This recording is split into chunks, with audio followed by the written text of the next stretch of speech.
الحمد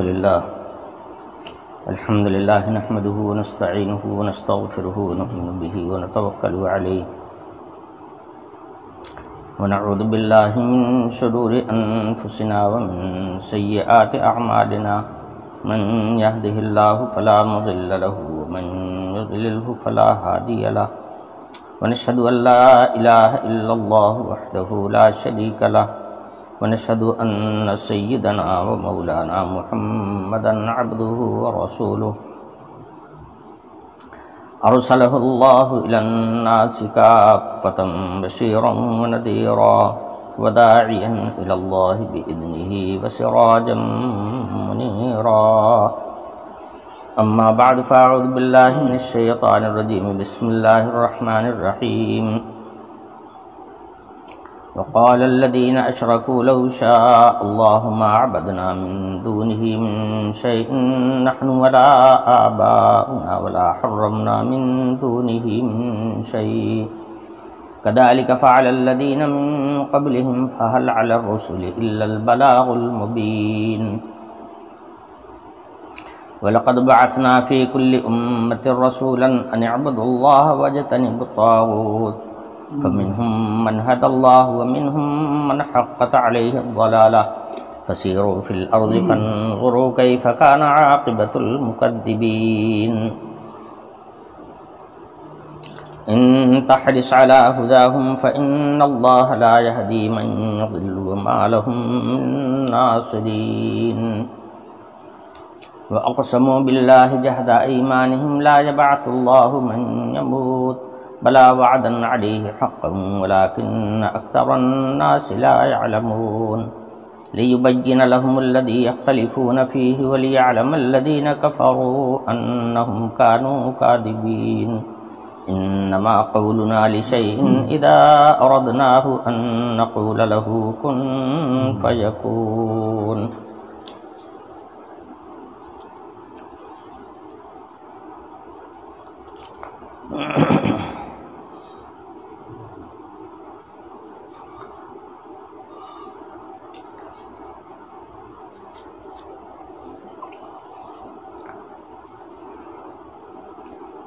ان آیات میں مشرکین کے شرک کی تردید بیان ہو رہی ہے۔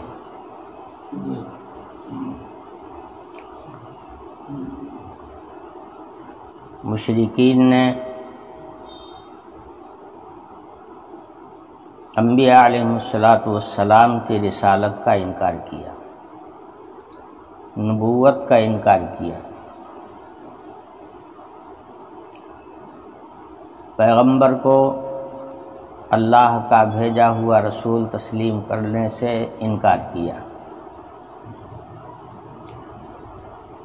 اور اس انکار پر انہوں نے دلیل پیش کیا کہ ہم جو کہہ رہے ہیں وہ سچ ہے، اس لیے کہ جب کسی چیز کی دلیل پیش کی جاتی ہے تو سامنے والا اس دلیل کو سن کر خاموش ہو جاتا ہے اور اس بات کو مان لیتا ہے۔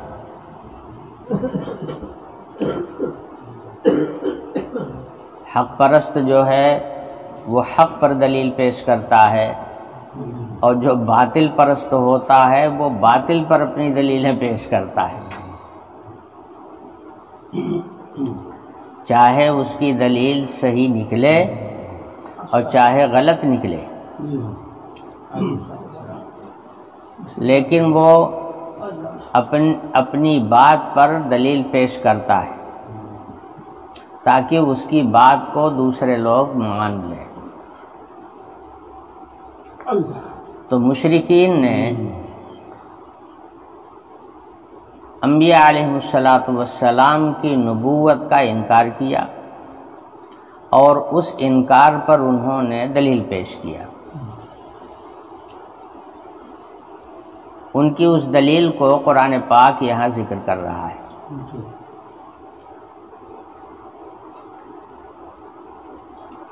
اور اشارہ کر رہا ہے کہ آدمی شرک اور کفر میں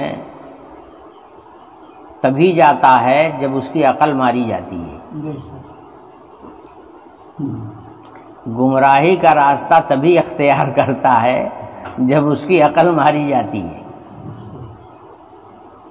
عقل مند آدمی کبھی غلط چیز کو اچھی نہیں سمجھ سکتا، اور اگر غلط کو اچھا سمجھ رہا ہے تو اس کا مطلب یہ ہے کہ اس کی عقل میں فتور ہے، اس کی سمجھ ناقص ہے۔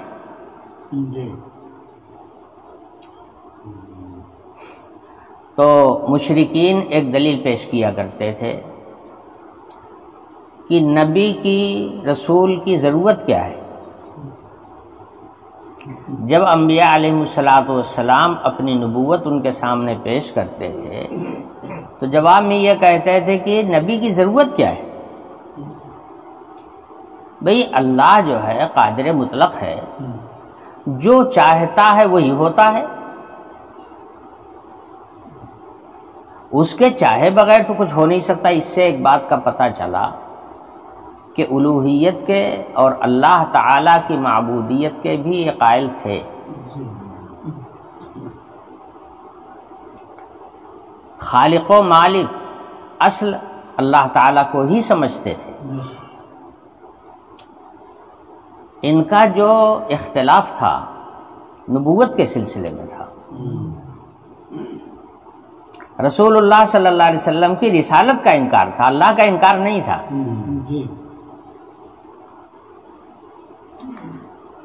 تو انہوں نے ایک دلیل پیش کیا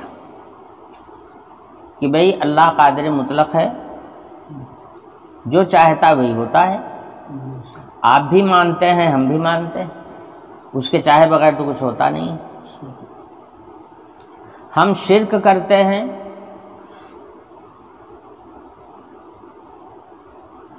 حرام کو حلال، حلال کو حرام کرتے ہیں،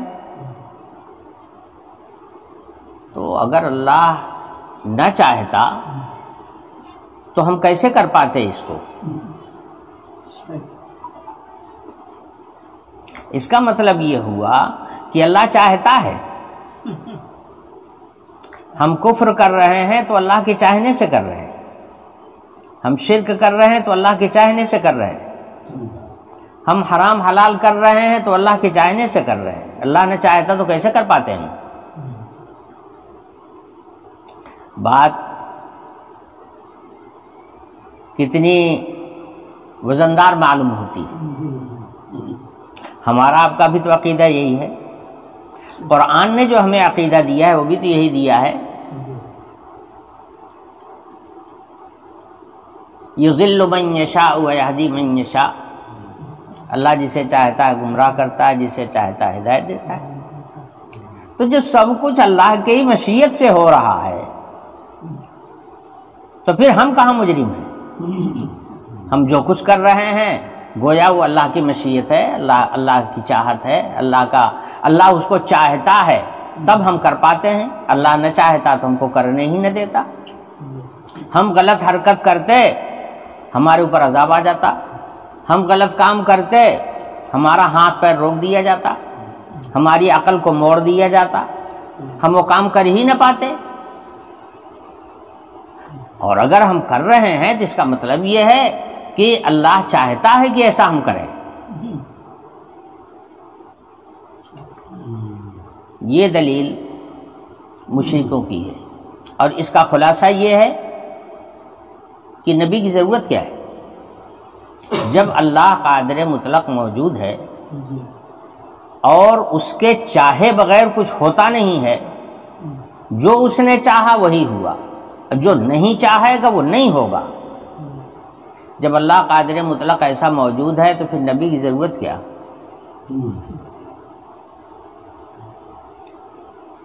رسالت کی ضرورت کیا؟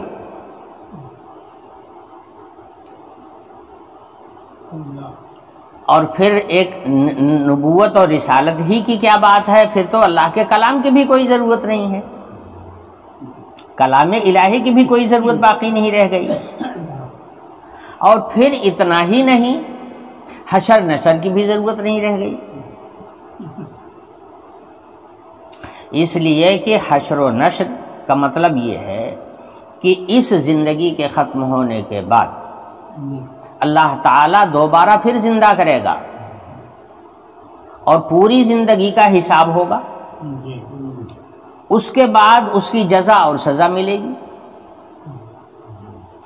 اگر نیک عمل ہوگا، اللہ کی رضا کا والا کام ہوگا، انعام پائے گا۔ اللہ کو ناراض کرنے والا عمل اس کے نامہ اعمال میں لکھا ہوا ہوگا، اس کی سزا پائے گا۔ اور جب بھی ضرورت پڑے گی جنت کی اور دوزخ کی، اگر جزا اور سزا دینا منظور نہ ہوتا تو بھی جنت اور دوزخ کی ضرورت کیا تھی؟ خلاصہ تو اس کا یہ ہوا کہ پھر کسی چیز کی ضرورت ہی باقی نہیں رہ گئی، نہ جنت کی ضرورت، نہ دوزخ کی ضرورت، نہ حشر نشر کی ضرورت، نہ مرنے کے بعد دوبارہ زندہ کرنے کی ضرورت، نہ قرآن کی ضرورت، نہ دین کی ضرورت، نہ نبی کی ضرورت، نہ رسالت کی ضرورت، کسی چیز کی ضرورت باقی نہیں رہ گئی، سب ختم، پنہ صاف ہو گیا۔ یہ ہے مشرکین کی دلیل کا خلاصہ۔ اور میں اس بات کو ذرا وضاحت کے ساتھ اس لیے عرض کر رہا ہوں کہ یہ سوال مسلمانوں کے دل میں بھی پیدا ہوتا ہے۔ کہتے ہیں بھائی اللہ نے چاہا تو ہو گیا، اللہ نے چاہتا تو نہ ہوتا۔ یہ ذرا علمی بات ہے اور گہرائی رکھتی ہے اپنے اندر، اس لیے اس کو علمی انداز پر سمجھنے کی ضرورت ہے، ورنہ مشرک بھی اسی راستے سے گمراہ ہوا ہے اور مسلمان بھی اس راستے سے گمراہ ہو سکتا ہے، اس لیے اس کو سمجھنے کی ضرورت ہے۔ تو مشرکین نے یہ دلیل پیش کی جس کو قرآن ذکر کر رہا ہے، پہلے اس کا ترجمہ سنیے، اس کے بعد اس کی وضاحت کرتا ہوں۔ قرآن کہتا ہے مشرکین نے کہا اگر اللہ چاہتا تو ہم اللہ کو چھوڑ کر کسی دوسرے کی عبادت نہ کر سکتے، نہ ہم اور نہ ہمارے باپ دادا جو اس کے پہلے کر کے جا چکے، کوئی بھی غیر اللہ کی پوجا نہ کرتا، اور ولا حرمنا، اللہ کی حلال کی ہوئی چیزوں کو ہم نے حرام کیا تو وہ بھی ہم نہ کر پاتے، حرام حلال میں بھی ہم اللہ کے پابند رہتے، آزاد نہ ہوتے۔ یہ ہے ان کی دلیل۔ اس پر قرآن کہہ رہا ہے کذالک فعل الذین من قبلہم، یہ دلیل انہی اکیلے کی نہیں ہے، ان کے پہلے جو دنیا میں شرک کر کے جا چکے ہیں لوگ، ان کی بھی یہی دلیل تھی۔ تو یہ دلیل ان کی اکیلے کی نہیں ہے، سارے مشرکوں کی دلیل اور سارے گمراہوں کی دلیل یہی ہے۔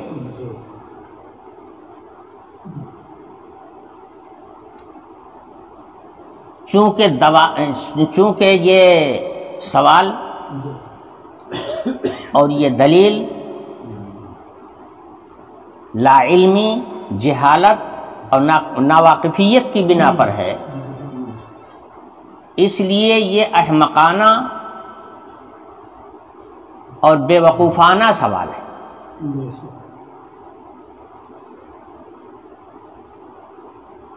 جواب میں بتاؤں آپ کو، قرآن نے دوسرے مقامات پر جا بجا اس کا ذکر کیا ہے، مگر یہاں تو قرآن اتنا کہہ کر کے کہہ رہا ہے فَهَلْ عَلَى الرُّسُولِ إِلَّا الْبَلَاغُ الْمُبِينُ، ہمارے رسولوں کی ذمہ داری صرف اتنی ہے کہ وہ ہمارا پیغام تم تک پہنچا دیں۔ رسول کی ذمہ داری میں یہ بات داخل نہیں ہے کہ کسی کو ہدایت یافتہ بنا دیں، ہمارے رسولوں کی ذمہ داری صرف اتنی ہے کہ جو پیغام ہمارے یہاں سے جائے اس پیغام کو میرے بندوں تک پہنچائے۔ تو انبیاء علیہ السلام اپنا کام کر رہے ہیں، مگر ظاہر ہے کہ یہ اس سوال کا جواب نہیں ہے۔ تو اس سوال کے جواب کو آپ سن لیجئے اور اس کو اپنے ذہن و دماغ میں بسا لیجئے۔ ایک بات تو یہ ہے، اس میں کوئی شک نہیں ہے کہ اس کائنات میں جو کچھ بھی ہے، بھلا ہو یا برا، اچھا ہو یا خراب، نفع بخش ہو کہ نقصان دہ، جو کچھ بھی ہے سب اللہ کا پیدا کیا ہوا ہے، اس لیے کہ خدا ایک ہے۔ اگر ہم یہ کہیں کہ بھلائی کا پیدا کرنے والا تو اللہ اور برائی کا پیدا کرنے والا دوسرا کوئی، تو وہ دوسرا بھی تو خدا ہو جائے گا۔ بھائی جب اس نے پیدا کیا تو پیدا کرنے والا جو ہے وہ خدا ہوتا ہے، تو وہ تو خدا ہو جائے گا۔ پیدا کرنے والا ایک اکیلا، خیر کا پیدا کرنے والا بھی وہی ہے اور شر کا پیدا کرنے والا بھی وہی ہے۔ ایک بات۔ دوسری بات ایک اور سمجھیے، ہم کسی چیز کو بھلا اور برا سمجھتے ہیں اپنے فائدے اور نقصان کے لحاظ سے۔ جو چیز ہمارے لیے فائدہ بخش ہے ہم اس کو بھلا کہیں گے، اور جو چیز ہمارے لیے مضر ہے ہم اس کو برا کہیں گے۔ جس سے کسی کو نقصان پہنچ سکتا ہے اس کو برا کہا جائے گا، جس سے لوگوں کا فائدہ ہو سکتا ہے اس کو بھلا اور اچھا کہا جائے گا۔ مگر اللہ تعالی کی نظر میں کوئی چیز بری نہیں ہے، نہیں ہے چیز کوئی، نہیں ہے چیز نکمی کوئی زمانے میں، نہیں ہے چیز نکمی کوئی زمانے میں، کوئی برا نہیں قدرت کے کارخانے میں۔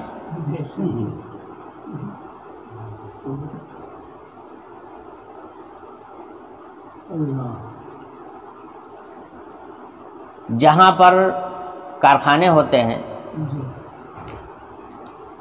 اور کارخانے میں کام کرنے کے نتیجے میں میل کچیل نکلتا ہے تو اس کارخانے کا مالک نالی بھی تو بناتا ہے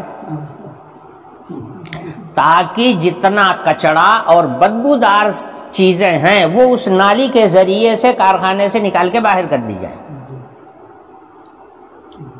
ہم آپ اس نالی کے سامنے سے گزرنے لگے، ناک بند کر دیں گے، بدبو آ رہی ہے، چھینٹا پڑ گیا بہت برا مانیں گے، ارے نالی کا چھینٹا پڑ گیا میرے اوپر، فلانے نے چھینٹا مار دیا، بڑا برا کام کیا اس نے۔ اب کوئی کہنے لگے کہ کارخانے کے مالک نے نالی بنوایا کیوں؟ کہ جس سے چھینٹا پڑتا ہے، جس کے اندر بدبو آتی ہے، جس سے میل کچیل نکلتا ہے، ناپاکی اور گندگی ادھر سے نکلتی ہے، اس کارخانے کے مالک نے اس کو بنایا کیوں؟ یہ اعتراض صحیح ہوگا؟ یہ اعتراض کبھی صحیح نہیں ہوگا۔ مل کے مالک نے، کارخانے کے مالک نے اس کو ضرورت سمجھ کر کے بنایا، وہ اس کی ضرورت ہے۔ اگر اس نالی کو نہ بناتا تو جتنا بدبودار سامان ہے وہ سب اسی کارخانے میں پڑا ہوا سڑتا اور سب کو اس کے جراثیم پھیلتے اور سب لوگوں کے لیے وہ پریشانی کا سامان بن جاتا۔ اس لیے اس نالی کا بنانا ضروری تھا۔ تو کارخانے والے نے اگر نالی بنایا ہے تو اس نے صحیح کام کیا ہے، وہ کام اس نے اچھا کیا ہے، برا کام نہیں کیا ہے۔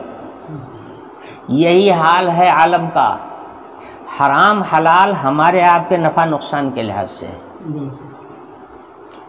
حدیث شریف میں فرمایا گیا کہ جو چیزیں نفع بخش ہیں اللہ نے ان کو حلال کیا ہے، اور جو چیزیں انسان کے لیے مضر ہیں اللہ پاک نے اس کو حرام کیا ہے۔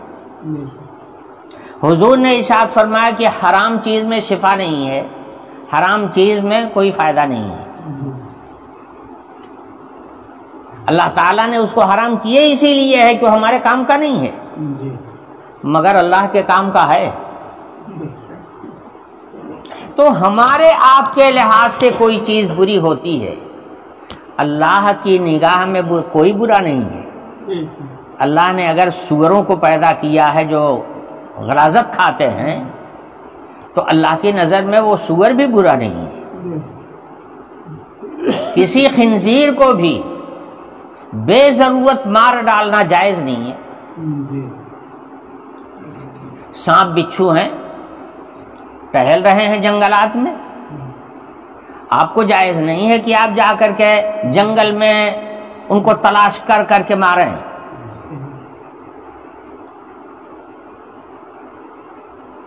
سمجھے؟ حدیث شریف میں تو یہاں تک تاکید آئی ہے کہ ایسے موذی جانور اگر آپ کو گھر میں مل جائیں تو ایک دفعہ آپ ان کو کہہ دیجئے کہ چلے جاؤ میرا گھر چھوڑ کر کے، ورنہ ہم تمہیں مار دیں گے. اور انہیں وعدہ یاد دلا دو جو انہوں نے حضرت سلیمان علیہ السلام سے کیا تھا. حضرت سلیمان علیہ السلام نے ان سے عہد لیا تھا. حضرت نوح علیہ السلام نے بھی ان سے عہد لیا تھا. جب سانپ آیا تھا کشتی میں سوار ہونے کے لیے تو حضرت نوح علیہ السلام نے انکار کر دیا کہ تم کو ہم سوار نہیں کریں گے، تم انسانوں کو نقصان پہنچاتے ہو. تو کہا حضرت جو حکم ہو ہم اس کو کریں گے. کہا پھر کسی کو تکلیف مت دینا. کہا ہم کسی کو تکلیف نہیں دیں گے، جب تک ہمیں نہیں کوئی تکلیف دے گا ہم اس کو تکلیف نہیں دیں گے. یہی وجہ ہے کہ سانپ اگر آپ کے گھر میں نکل آئے تو اپنی جان بچا کر کو خود بھاگنے کی کوشش کرتا ہے. وہ آپ کے پیچھے نہیں دوڑتا کہ آپ کو کاٹے، وہ بھاگنے کی کوشش کرتا ہے کہ میں اپنی جان لے کر کے نکل جاؤں یہاں سے. اسی عہد کی وجہ سے، اسی وعدے کی وجہ سے. تو حضور نے ارشاد فرمایا کہ اگر ایسی موذی جانور تمہیں گھر کے اندر نکل آئیں تو انہیں ایک دفعہ وعدہ یاد دلا دو کہ تم نے جو وعدہ کیا تھا اس کو یاد کرو اور میرا گھر چھوڑ دو ورنہ ہم تمہیں مار دیں گے. یہ کہنے کے بعد اگر وہ کھسک جاتا ہے تو جانے دو، نہیں جاتا ہے تو اب مار دو، اس لیے کہ اب تمہارے لیے نقصان کا وہ سبب بن سکتا ہے.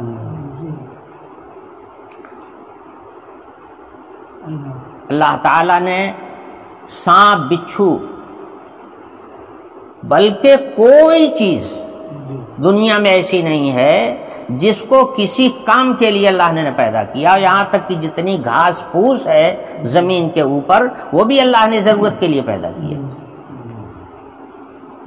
یہ گھاسوں کو ہم آپ آج گھاس سمجھتے ہیں، یہ سب دوائیاں ہیں، یہ بیماریوں کی دوائیں ہیں. حضرت لقمان علیہ السلام سے تو یہ پودے بتایا کرتے تھے کہ ہم فلاں برس کی دوا ہمیں استعمال کرو. ہماری آپ کی نظر میں گھاس ہے، گھاس کے لیے اب دوا آ گئی ہے، دوا لوگ ڈلوا دیتے ہیں، ساری گھاس جل جاتی ہے. اور انہی گھاسوں میں ایسی ایسی جڑی بوٹیاں موجود ہیں جو بڑی بڑی بیماریوں کی دوا، نہ جاننے کی وجہ سے اس کو گھاس پھوس سمجھ کر کے اور کچڑا سمجھ رہے ہیں. اور جو جاندار لوگ ہیں وہ جنگلوں میں جا جا کر کے یہ بوٹیاں تلاش کرتے ہیں.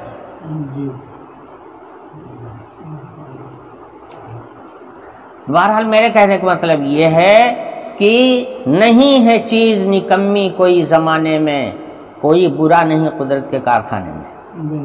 اللہ تعالیٰ نے جو چیزیں پیدا کی ہیں وہ سب کسی نہ کسی ضرورت سے پیدا کی ہیں. ہمارے آپ کے لحاظ سے وہ بری ہیں، اللہ کے لحاظ سے بری نہیں. اس بات کو ذہن میں رکھیے. اب دیکھیے ہر چیز اللہ کی پیدا کی ہوئی ہے تو پیدا جب ہی ہوگی جب اللہ کی مشیت اس کا ساتھ دے گی. پاور تو اللہ ہی کا کام کرے گا، جب ہی تو کسی چیز کو وجود ملے گا. تو ایک ہے اللہ کی مشیت، سمجھے، اور ایک ہے اللہ کی رضامندی. دونوں میں فرق ہے. ہوگا کوئی کام بغیر اللہ کی مشیت کے نہیں ہو سکتا، چاہے جتنا برا ہو، مگر ہوگا تو اللہ کی مشیت اس میں شامل ہوگی، پاور شامل ہوگا اللہ تعالی کا۔ لیکن دوسری چیز ہے کہ ان تمام چیزوں میں کس چیز سے اللہ خوش ہوتا ہے اور کس چیز سے اللہ ناخوش ہوتا ہے۔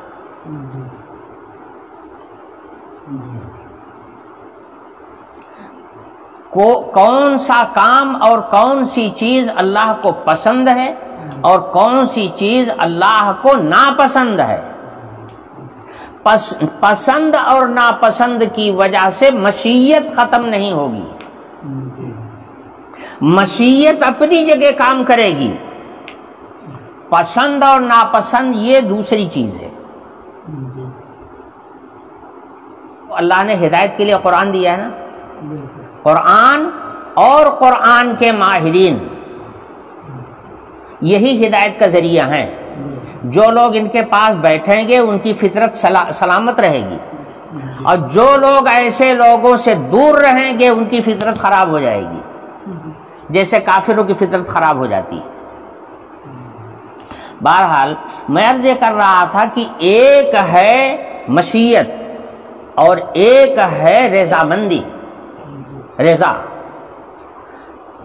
تو ناجائز چیزوں کو، حرام چیزوں کو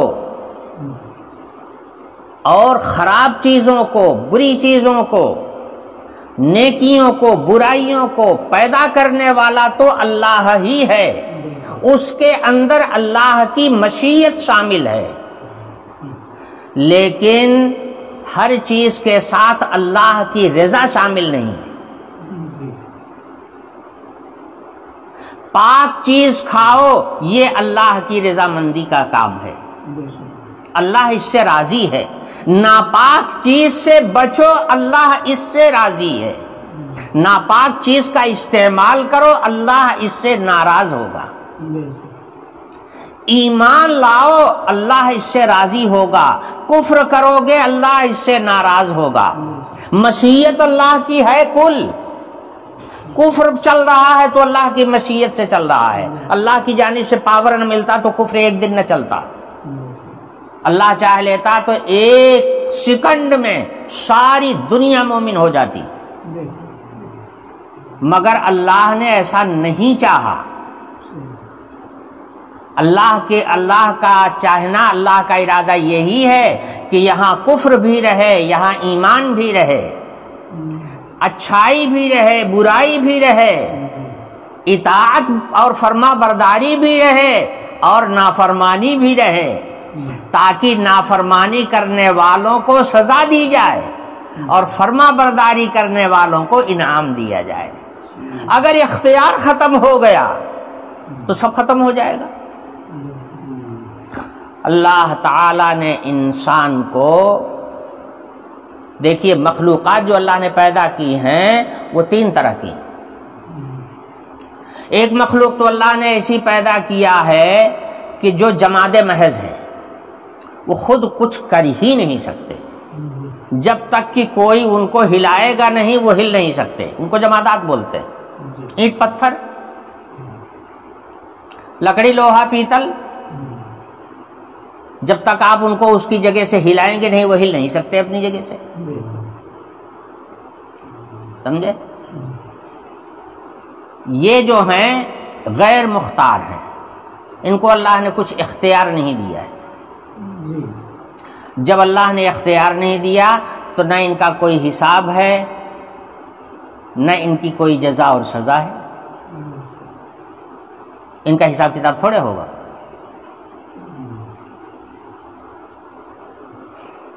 اور خود حق تعالی شانہ مختار کل ہیں۔ مختار کل ہیں، قادر مطلق۔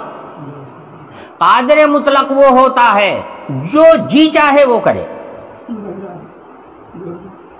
ہر چیز پر قادر۔ وہ مادے کا محتاج نہیں، میٹیریل کا محتاج نہیں، سامان کا محتاج نہیں، صرف اس کا ارادہ چلتا ہے۔ یہ ہے اللہ تعالیٰ کی ذات۔ تیسری مخلوق، اچھا تو 3 صورتیں ہیں سمجھ لیجئے. یا تو اللہ تعالی کلی اختیار دے دیں کسی کو جیسے اپنا اختیار ہے. اگر کلی اختیار دے دیتے ہیں تو جس کو یہ اختیار ملے گا وہ تو خدا ہو جائے گا، وہ بندہ رہی نہیں جائے گا، وہ مخلوق نہیں رہ جائے گا، تو خدا بن جائے گا. مختار کل تو اللہ تعالیٰ کی صفت ہے، جس کو جو مختار کل ہو جائے گا وہ خدا بن جائے گا. اور ایک ہے بالکل کوئی اختیار نہیں، وہ اینٹ پتھر ہے، لکڑی لوہا ہے، ان کا کوئی اختیار نہیں چلتا، اپنی جگہ سے ہل نہیں سکتے، وہ بالکل بے اختیار ہیں. تو انسان کو اللہ تعالیٰ نے نہ تو مختار کل پیدا کیا ہے کہ قادر مطلق بنا دیا ہو جو چاہے وہ کرو، سمجھے؟ یہ قدرت اللہ نے انسان کو نہیں دی، انسان کو نہیں، کسی کو نہیں دی. انسان، جنات، فرشتہ، کسی کو بھی یہ قدرت اللہ تعالیٰ نے نہیں دی، یہ قدرت اللہ تعالیٰ کے خاص ہے. اچھا، انسان کو اللہ تعالیٰ نے دونوں کے بیچ بنایا ہے، کچھ قدرت بھی دے دی ہے اور کچھ مجبور بھی رکھا ہے.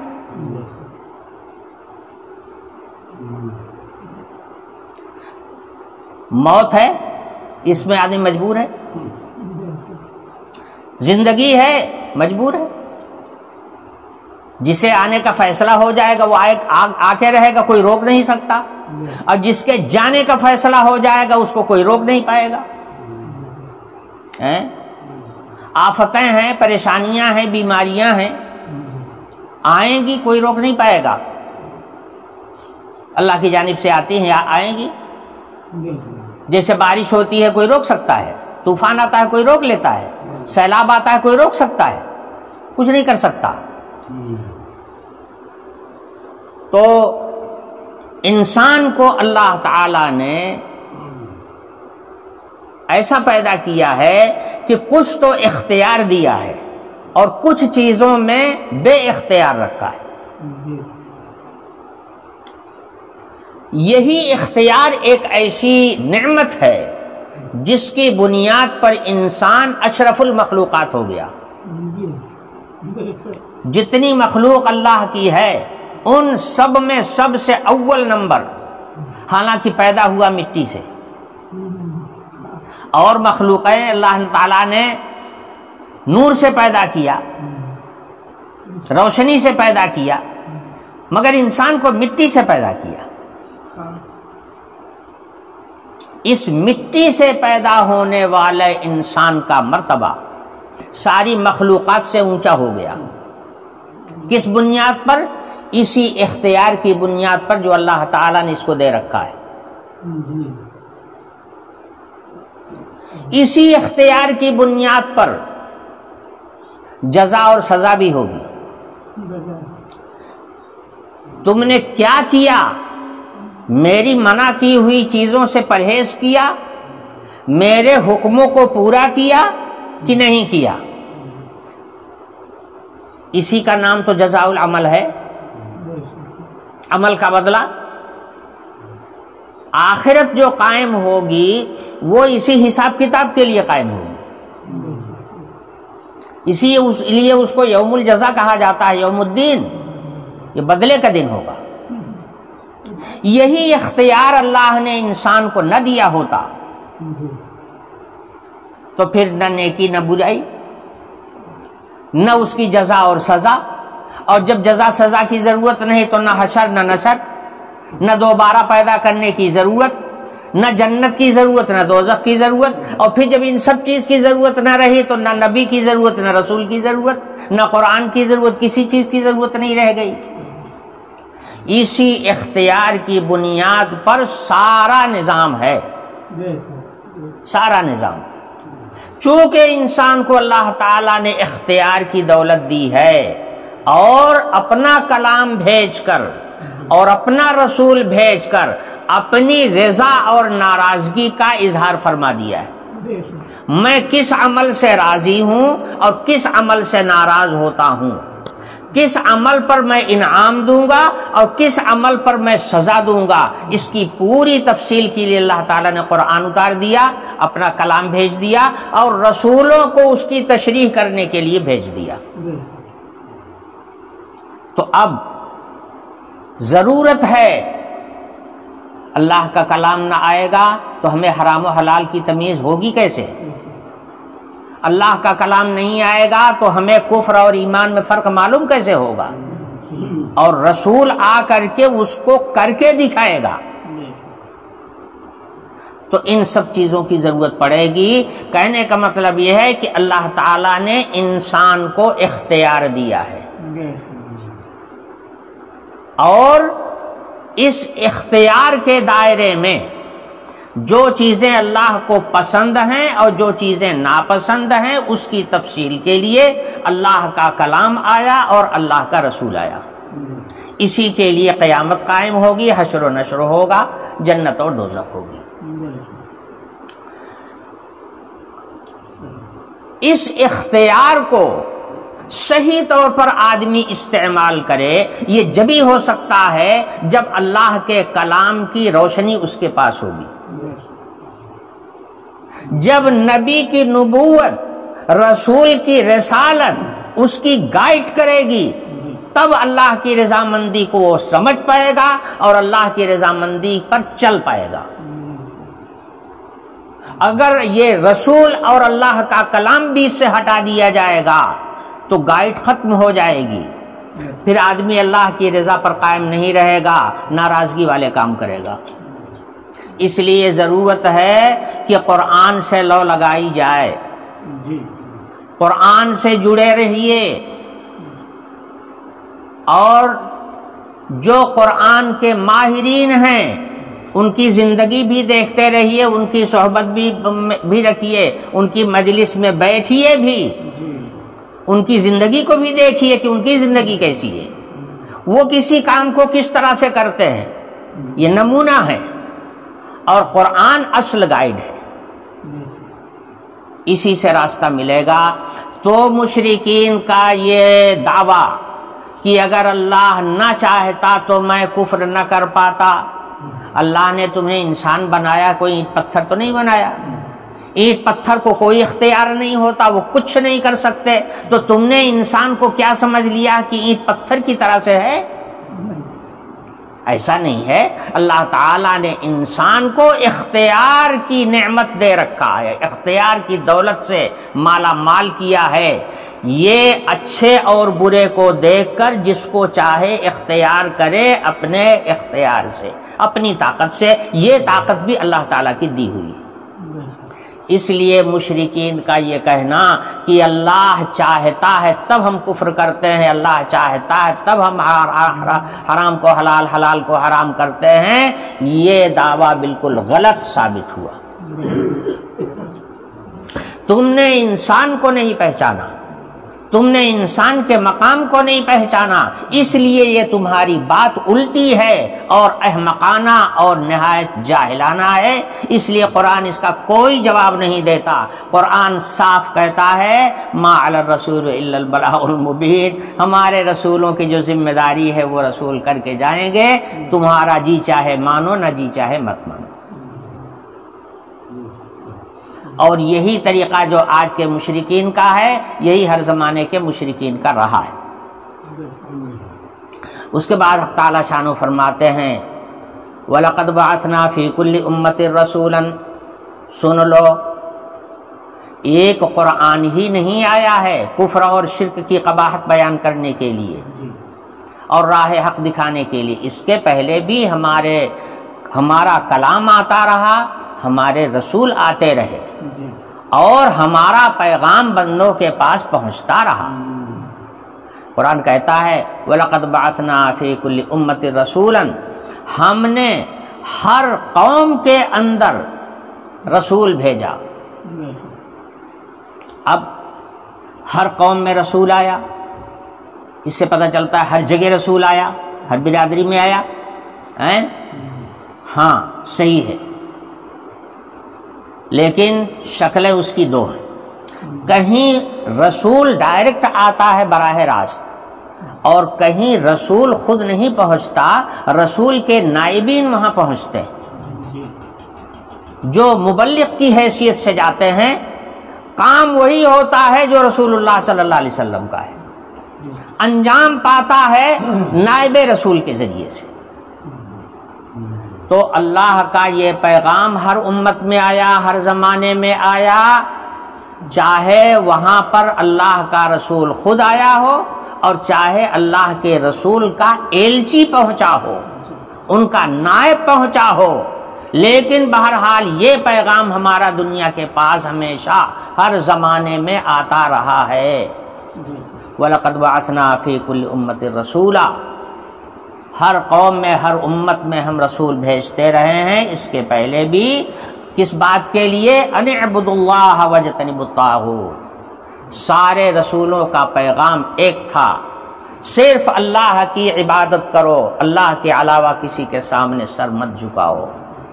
دوسری بات، غیر اللہ کے سامنے سر جھکانے سے پرہیز کرو. واجتنبوا الطاغوت، طاغوت کل ما سوى اللہ فهو طاغوت. اللہ کے علاوہ جس چیز کی بھی پوجا کی جائے وہ طاغوت ہے.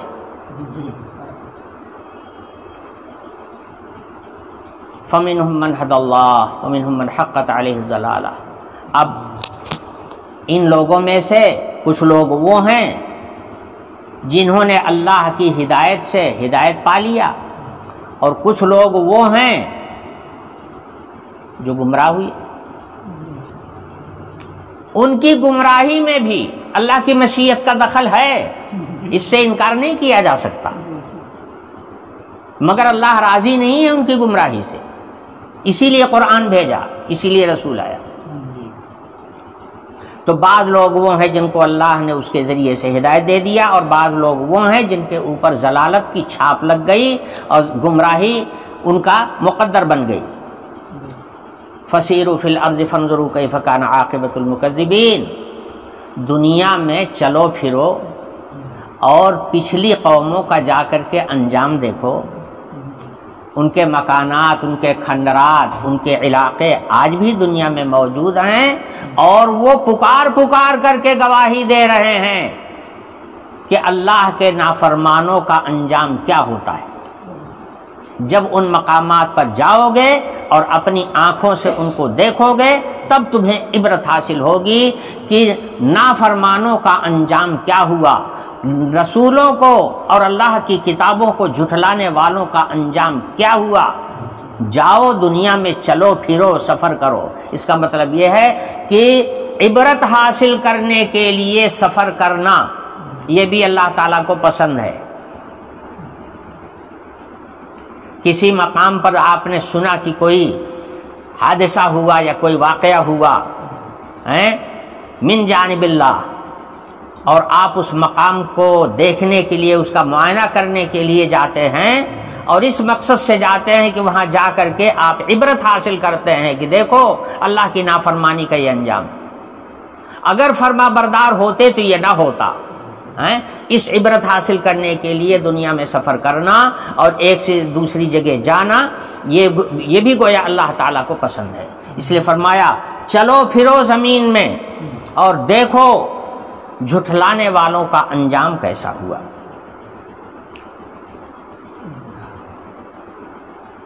پتہ چلا کہ نافرمانی اللہ کو پسند نہیں ہے، مشیت تو ہے مگر پسند نہیں ہے. اسی لیے جو ناپسند کام کرے گا اس کو سزا ملے گی. چنانچہ دوسری قوموں کو سزائیں ملی. آگے اللہ تعالیٰ فرماتے ہیں کہ ہدایت بھی بس اللہ کی مشیت سے ہی ملتی ہے. سمجھے؟ حدیث شریف سے معلوم ہوتا ہے کہ بعض اعمال ایسے ہیں کہ جس سے اللہ راضی ہوتا ہے تو اس کے لیے ہدایت کے دروازے کھول دیتا ہے. خود قرآن پاک کے اندر ہی ہے وَالَّذِينَ جَاهَدُوا فِينَا لَنَهْدِيَنَّهُمْ سُبُلَنَا. جو لوگ ہماری طرف آنے کی کوشش کرتے ہیں تو ان کے لیے ہم ہدایت کے راستے کھول دیتے ہیں. اب دیکھو اللہ کی طرف جھکنا، اللہ کے کلام کو سننے کی کوشش کرنا، اللہ کی طرف لو لگانا، دین کی باتیں سننے کی کوشش کرنا. بھائی سننا ہی تو ذریعہ ہے آدمی کی ہدایت کا. تو یہ وہ چیزیں ہیں جس سے اللہ تعالیٰ ہدایت کے دروازے کھول دیتا ہے. اور بعض ایسے برے اعمال ہیں کہ جس سے اللہ ناراض ہوتا ہے تو اس کے لیے ہدایت کے دروازے بند کر دیتا ہے، جیسے ارتداد ہے.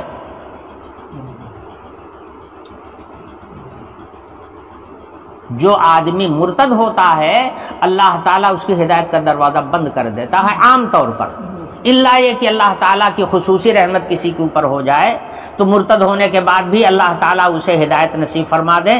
ایسی مثالیں اسلامی تاریخ میں موجود ہیں. مگر عام ضابطہ یہی ہے کہ جو آدمی اسلام سے پھر جاتا ہے پھر اس کو ہدایت نہیں ملتی، اللہ اس کے لیے ہدایت کا دروازہ بند کر دیتا ہے. پتہ چلا کہ ہدایت حاصل کرنے میں اور گمراہ ہونے میں آدمی کے اپنے عمل کا بھی کچھ دخل ہے.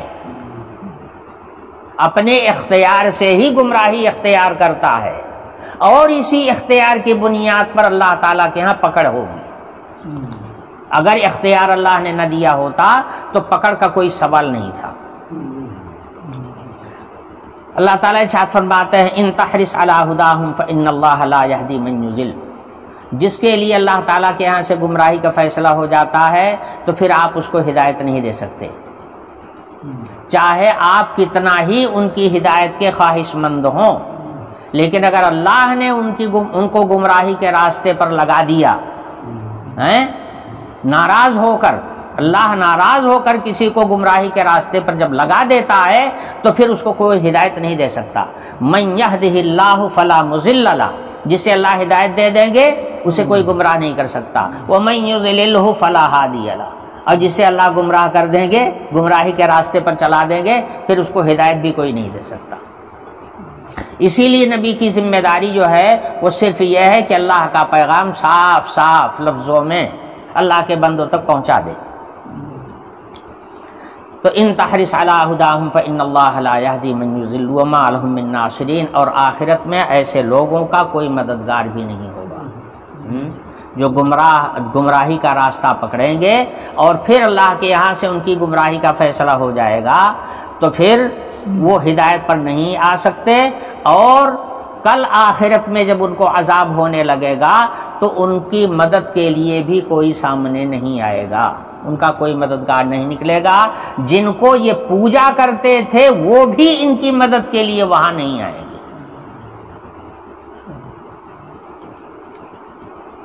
وَأَقْسَمُوا بِاللَّهِ جَهْدَ أَيْمَانِهِمْ لَا يَبْعَثُ اللَّهُ مَن يَمُوتُ. ایک مسلمان کا قرض تھا ایک مشرک کے اوپر، تو وہ مسلمان اپنا قرضہ مانگنے کے لیے اس مشرک کے پاس آیا. بات چیت ہو رہی تھی تو مسلمان نے کہا کہ مجھے امید ہے موت کے بعد ایسا ایسا ہوگا، مرنے کے بعد ایسا ایسا ہوگا. یعنی احوال آخرت اس کے سامنے انہوں نے بیان کر دیا. اب بات چیت کے دوران میں جیسا بھی رخ رہا ہو، یا کبھی کبھی لین دین میں ایسا بھی ہوتا ہے کوئی آدمی کسی کا حق دینے میں ٹال مٹول کرتا ہے، آج نہیں کل، کل نہیں پرسوں کرتا ہے، تو آدمی کی زبان سے یہ بھی نکل جاتا ہے کہ یہاں نہیں دو گے تو کل قیامت کے دن دو گے، ہے نا، کل آخرت میں دو گے، یا نہیں دو گے میرا حق کوئی بات نہیں، کل آخرت میں دو گے. تو اسی قسم کی کوئی بات مسلمان کی زبان سے نکلی تو اس مشرک نے قسم کھا کر کے کہا کہ میاں کہاں بھٹک رہے ہو، زندگی جب ختم ہو جائے گی تو سارا قصہ ختم ہو جائے گا. میں قسم کھا کے کہہ رہا ہوں دوبارہ کسی کو زندہ نہیں ہونا ہے. ایک دفعہ زندگی جو ملی ہے، آدمی جب قبر میں جائے گا سڑ گل جائے گا، سارا زندگی کا شیرازہ بکھر جائے گا اور ریزے ریزے الگ الگ ہو جائیں گے، کوئی جیے ہوئے گا نہیں اور کوئی زندہ نہیں ہوگا. کہاں تم اس چکر میں پڑے ہوئے ہو کہ کل آخرت ہوگی اور اس میں حساب و کتاب ہوگا. یہ سب واہیات باتیں ہیں، اس نے قسم کھا کر کے کہی.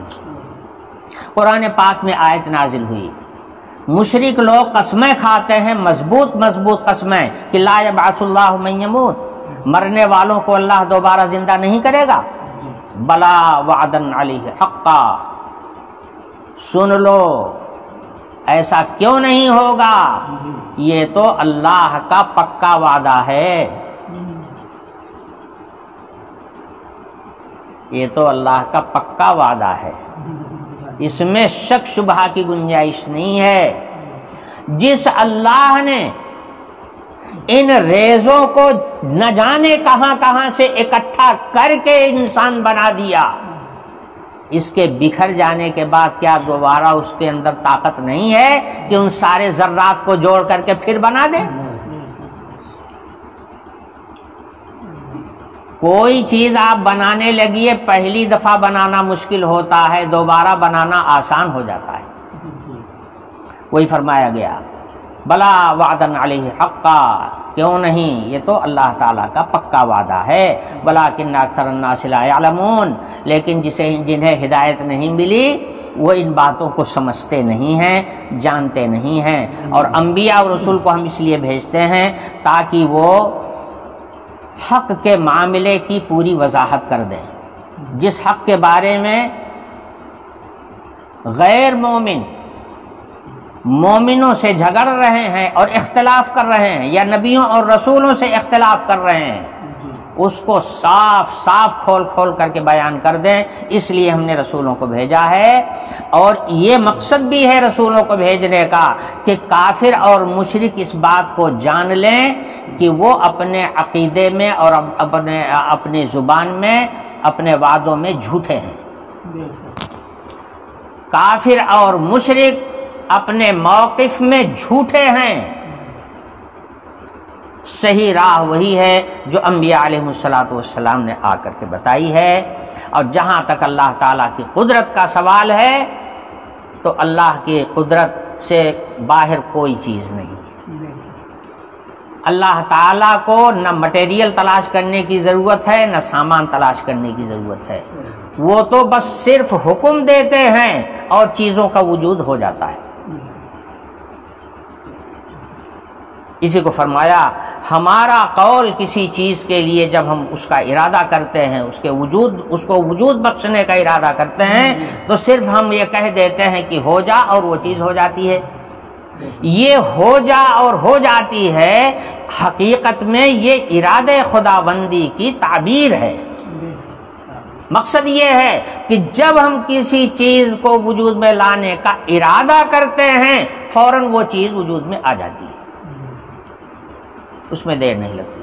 اس لیے مرنے کے بعد دوبارہ زندہ کر دینا اور اٹھا کر کے حشر و نشر کے لیے میدان محشر میں اکٹھا کر دینا، یہ ہمارے لیے کچھ مشکل نہیں ہے. وآخر دعوانا ان الحمد للہ رب العالمین.